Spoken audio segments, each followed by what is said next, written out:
Breaking news చూస్తున్నాం. ప్రజాపాలనపై CM Revanth Reddy ఇవాళ review చేశారు. ఈ మీటింగ్ అనంతరం మీడియాతో మాట్లాడిన మంత్రి పొంగులేటి ప్రజాపాలన అమలు కోసం కేబినెట్ సబ్ కమిటీని ఏర్పాటు చేసినట్లుగా తెలిపారు. ఉప ముఖ్యమంత్రి భట్టి విక్రమార్క నేతృత్వంలో మంత్రి శ్రీధర్ బాబు పొంగులేటితో సబ్ కమిటీ వేసినట్లు వివరించారు.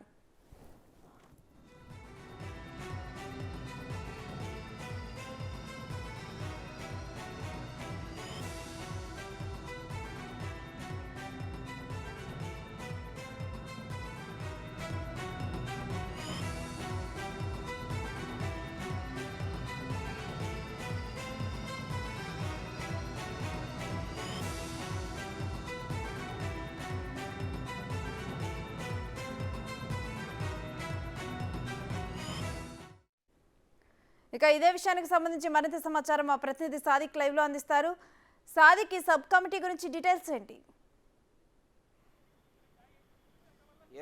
రెండిస్తే ప్రధానంగా చూసినట్టయితే ప్రజాపాలన సంబంధించిన దరఖాస్తుల సంఖ్య అన్నది పెరిగిన నేపథ్యంలో 1,25,00,000 వరకు ఉన్నారు. అందులో 1,05,00,000 వరకు మాత్రం ఈ 5 గ్యారంటీ సంబంధించిన స్కీమ్స్ కోసం అప్లై చేసుకోగా, మిగతా సంబంధించిన వాళ్ళు చూసినట్టయితే 20,00,000 వరకు కూడా పూర్తి స్థాయిలో కూడా వాళ్ళు ఇతర సంబంధించినటువంటి రేషన్ కార్డు లేదని, ఇతర భూ సమస్యలు కానీ ఇతర సంబంధించినటువంటి అంశాలు ఉన్నాయి. సో ప్రభుత్వం ప్రతిష్టాత్మకంగా తీసుకున్న ప్రజాపాలన దరఖాస్తు కోసం 1,05,00,000 సంబంధించినటువంటి దరఖాస్తులను పూర్తి స్థాయిలో కూడా ప్రతి లబ్ధిదారునికి అందే విధంగా మాత్రం ప్రభుత్వం ప్లాన్ చేసింది. ఇందుకు పూర్తిగా పారదర్శకంగా తీసుకునేందుకు గాను కేబినెట్ సబ్ కమిటీ కూడా ఏర్పాటు చేసింది.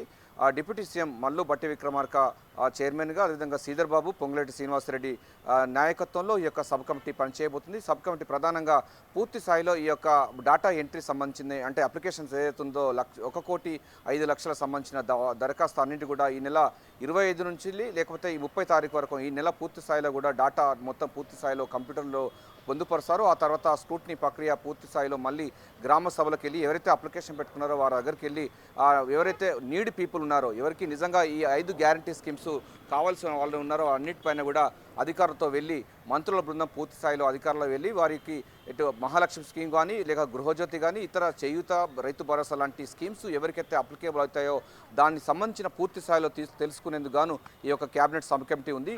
అంటే కేబినెట్ సబ్ కమిటీ యొక్క ముఖ్య ఉద్దేశం ప్రతి వారికి కూడా ఈ సంక్షేమ పథకాలు అందించాలనే లక్ష్యంగా కాంగ్రెస్ ప్రభుత్వం ముఖ్యమంత్రి రేవంత్ రెడ్డి నాయకత్వంలో జరుగుతున్నటువంటి అంశంగా మనకు స్పష్టంగా కనబడుతుంది. సో ఈ నేపథ్యంలోనే కేబినెట్ సబ్ కమిటీ వేసి ఇక్కడ అంటే ఈ అభయహస్తం సంబంధించిన ప్రజాపాలన పూర్తి స్థాయిలో అమలు చేసేందుకు గాను కేబినెట్ సబ్ కమిటీ ఉంటుంది. సబ్ కమిటీ పూర్తి స్థాయిలో కూడా దీన్ని పర్సువేషన్ చేయబోతుంది, కంప్యూటరీకరణ చేస్తుంది. అదేవిధంగా నిస్సాయులకు ప్రభుత్వ పథకాలు అందే విధంగా ఉండబోతుంది. ఇదే తరహాలో ఇప్పటికంటే డిసెంబర్ 28 నుంచి జనవరి 6 వరకు జరిగినటువంటి ప్రజాపాలన దరఖాస్తు ముగిస్తుంది. కానీ ఇది నిరంతర ప్రాసెస్ అని కూడా ప్రభుత్వం చెప్తా ఉంది. సో ప్రతి వారికి ఎవరైతే ఉన్నారో నీడ్ పీపుల్ ఎవరైతే ఉన్నారో, ఎవరికైతే సంక్షేమ పథకాలు అందాలని కోరుకుంటున్నారో వారందరికీ కూడా పూర్తి స్థాయిలో అమలు పరిచేందుకు ఈ యొక్క కేబినెట్ సబ్ కమిటీ పనిచేయనుంది.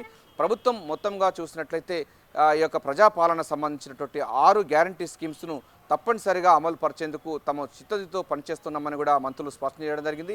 చర్చలు చేసిన తర్వాత ముఖ్యమంత్రి రేవంత్ రెడ్డి స్పష్టం చేయడం జరిగింది, మేము 100 రోజుల్లోగా ఈ యొక్క 6 గ్యారంటీ స్కీమ్స్ చెప్పాము, 6 గ్యారంటీ స్కీమ్స్ కూడా 100 రోజుల్లో పూర్తి చేస్తామని కూడా స్పష్టం చేసిన ధర్మిలా ప్రజలందరూ కూడా ఎవరు ఆందోళన పడవలసిన అవసరం లేదు, ప్రతిపక్షాలు చేసినటువంటి విమర్శలకు భయపడేది అవసరం లేదని కూడా స్పష్టం చేస్తున్నారు. కాంగ్రెస్ పార్టీ ఇచ్చిన ఆ గ్యారంటీ ప్రకారంగా 100 రోజుల్లోగా పూర్తి చేస్తాము. ఇప్పటికే దీనికి సంబంధించిన డాటా ఎంట్రీ అన్నది యుద్ధ ప్రాతిపదికంగా వార్ఫోర్ట్లో మొత్తం కూడా కంప్యూటరీకరణ జరుగుతుంది. ఈ నెల 25 లేదా 30 తారీఖు వరకు కూడా పూర్తిగా కంప్యూటరైజ్ అయిపోతుంది. ఆ తర్వాత పూర్తి స్థాయిలో సబ్ కమిటీ యొక్క దీనికి సంబంధించిన స్క్రూటినీ ఆయా గ్రామానికి సంబంధించిన ఎవరైతే అప్లికేషన్ పెట్టుకున్నారో ఆ అప్లికేషన్స్ లబ్ధిదారుల దగ్గరికి వెళ్ళి ఎంపిక ప్రక్రియ ఉండబోతుంది. ఆ వెంటనే ప్రభుత్వ సంక్షేమ పథకాలు ఉండబోతుంది. మహాలక్ష్మి స్కీము, రైతు భరోసా, చేయూత, ఇందిరమ్మ ఇల్లు తదితర అనేక అంశాలను కూడా ప్రాయోజిత అంశాలన్నిటి కూడా ప్రభుత్వం ఇవ్వడానికి సిద్ధంగా ఉందనేటువంటి మెసేజ్ ఇవ్వబోతుంది. మొత్తంగా చూసినట్లయితే దీన్ని చాలా వేగవంతంగా తీసుకునే లక్ష్యంగా మాత్రం ప్రభుత్వం చాలా వార్ఫోర్ట్ యుద్ధ ప్రాతిపదికంగా ఈ యొక్క కార్యక్రమాన్ని చేపట్టింది. ప్రధానంగా ఈ 6 గ్యారంటీ స్కీమ్స్ ఇప్పుడు తెలంగాణ సబ్బండ వర్గానికి ఒక అస్త్రం కాబోతుంది. వారందరూ కూడా ఇప్పటి వరకు ఎవరైతే నిర్భాగ్యులు ఉన్నారో, గత ప్రభుత్వాలు చేసిన నిర్వాహకం వల్ల వేసారిపోయాలో వారందరికీ కూడా సంక్షేమ పథకాలు అందించే లక్ష్యంగా ముఖ్యమంత్రి రేవంత్ రెడ్డి నాయకత్వంలోని ప్రభుత్వం తప్పనిసరిగా వాళ్ళందరికీ కూడా ఈ యొక్క 5 గ్యారంటీ స్కీమ్స్ అమలు పరిచేందుకు సిద్ధతతో ఉందని కూడా స్పష్టం చేస్తున్న ధర్మిల ఈ యొక్క కేబినెట్ సబ్ కమిటీ పూర్తి స్థాయిలో కూడా కంప్యూటరీకరణ కానీ లేకపోతే స్క్రూటినీ కానీ అదేవిధంగా లబ్ధిదారుల ఎంపిక పూర్తి స్థాయిలో కూడా ఈ యొక్క కేబినెట్ సబ్ కమిటీ ఆధ్వర్యంలో జరగబోతుంది ఉమా. అయితే సాదిక్ ఇప్పటికీ అందిన ఇటు అప్లికేషన్స్తో పాటు ఏవైతే అప్లికేషన్స్ పెండింగ్లో ఉన్నాయో కూడా వాటిని కూడా స్వీకరిస్తామని మీటింగ్లో చెప్పినట్లు తెలుస్తుంది. డీటెయిల్స్ ఏంటి? మొత్తంగా చూసినట్టయితే 1,25,00,000 అప్లికేషన్స్ పైగా వచ్చాయి. సో దాంట్లో ఈ 5 గ్యారంటీ స్కీమ్స్ మనకు చూసినట్లయితే మహాలక్ష్మి స్కీమ్ కానీ లేకపోతే రైతు భరోసా, ఇందిరమ్మ ఇల్లు, గృహజ్యోతి, చేయూత ఈ 5 సంబంధించినటువంటి పథకాలకు సంబంధించిన దాంట్లో చూసినట్టయితే 1,05,00,000 మంది వాళ్ళు అప్లికేషన్ పెట్టుకోవడం జరిగింది. ఆ తర్వాత 20,00,000 మంది పైగా సంబంధించిన వాళ్ళు ఇతర సంబంధించిన రేషన్ కార్డులు లేవని, అదేవిధంగా ఉద్యోగాలు కావాలని, ఇతర భూ సమస్యలు కానీ ఇవన్నీ కూడా ఉన్నాయి. వాటన్నిటిని కూడా వేరువేరుగా చూస్తుంటుంది ఈ ప్రభుత్వం. సో అవన్నీ నిరంతర ప్రాసెస్గా ఉంటుంది.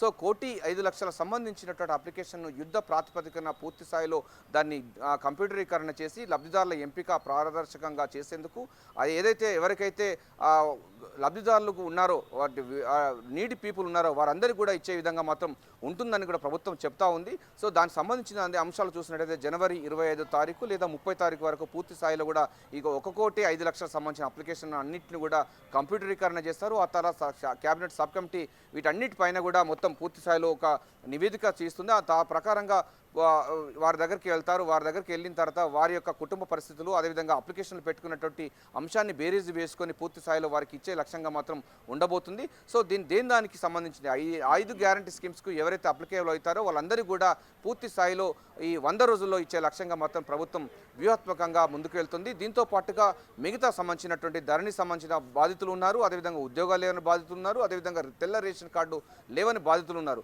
సో ఇప్పటికీ ఆధార్ సంబంధించిన నంబర్తోని పూర్తి స్థాయిలో దీన్ని క్రోడీకరించే విధంగా కంప్యూటరీకరించే విధంగా సాంకేతికమైన పరిజ్ఞానాన్ని అందిపుచ్చుకొని పూర్తి స్థాయిలో అయితే ఈ యొక్క ప్రజాపాలన సంబంధించిన దరఖాస్తుదారులకు న్యాయం చేసే విధంగా వారికి ప్రభుత్వ పథకాలను అమలు పరిచే విధంగా మాత్రం ప్లాన్ చేస్తుంది. Right, thank you Sadiq.